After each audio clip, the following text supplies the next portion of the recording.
An arched back. First of all, there's no silly questions when it comes to movement and any kind of concern you have for your child.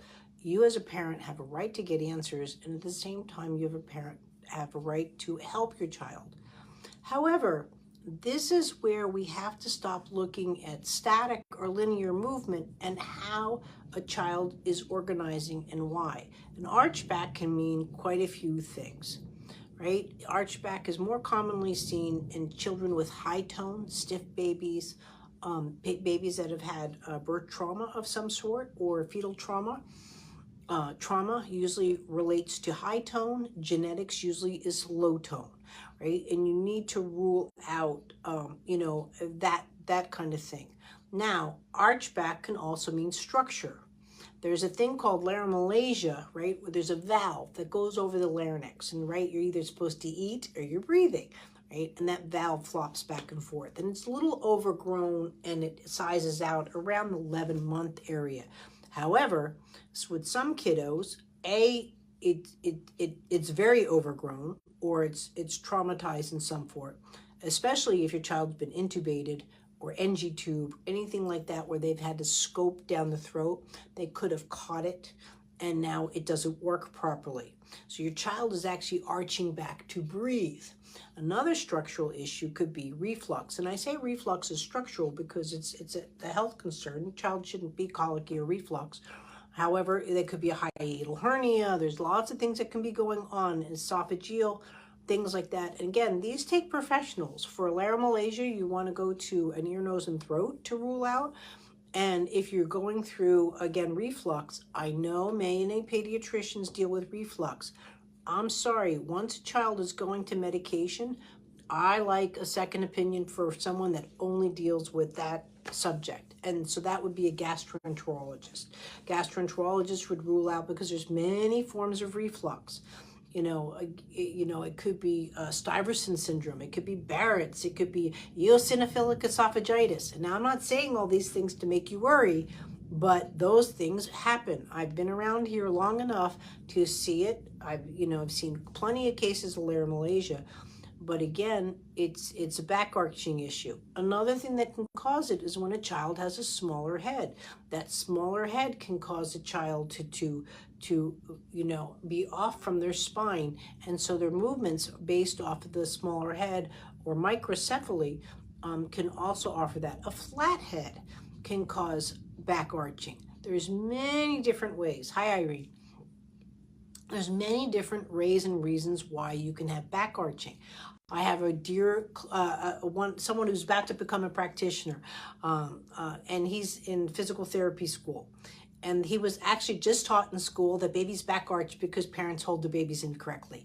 No. Right? Back arching is usually a self mode for protection. Why do I look at it that way? If you were suddenly drowning, right, what do? You back arch. Your brain and your child's much more intelligent than we'll ever be. Your baby's number one function is to breathe. That's it. It's a neurological, self-aware, it's a self-help, the same thing too. If you're drowning or being choked, the first thing you want to do is back arch. So the first thing I look for is, do we have a medical complication? Because if the breath-swallow ratio is off on that child, and I'm not talking taking a pulse oximeter, a pulse ox on a child, and checking, oh, they're at 98. If they're like this, and breathing, right, and they're still at 98, we still have a problem. So with the variations of back arching that I told you about, right, so for laryngomalacia, right, you're going to see a child that is literally, it could be from here. They'll usually go more to the left, but not always. Wherever they feel is safe to breathe. And I've seen kiddos, and we've done articles on this, like Olives, like literally in a letter C, right? And the doctors were all saying, oh, it's just spastic CP. When this kid finally, thank goodness, one of the best laryngomalacia specialists happened to be visiting the hospital, and the student teacher came in and said, I'm going to go get my boss, right? And he came in and said, we're prepping for surgery. So again, there are worst case scenarios to everything. But again, your question is with back arching. This is one of the reasons why I really like to see a video of what's going on, because it's how that baby or how Irene was organizing movements. That's what I'm after, right?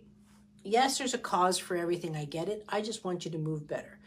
So believe me, guys, if you've got a back archer and you're trying to prop them and do that, you've got to be really careful, because if you're affecting their breathing or their swallowing, they really need a specialist first. And in that kind of case too, you know, if you call up and can't get an appointment for 3 months because we're going into the holidays, please, please, please call the office manager and say, I'm really concerned for my child that they can choke or swallow. Exaggerate. They should be looked at. You know, I'm a movement specialist, guys. I'm the first person to rule out to professionals. You know, that this is something you don't mess around with.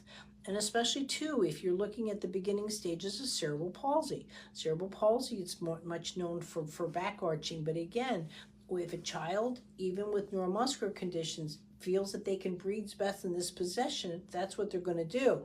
So putting that child now in a car seat by bending them is not necessarily the right answer, because then they really start to spaz out because they want to breathe, right? And you're just asking for the muscle tone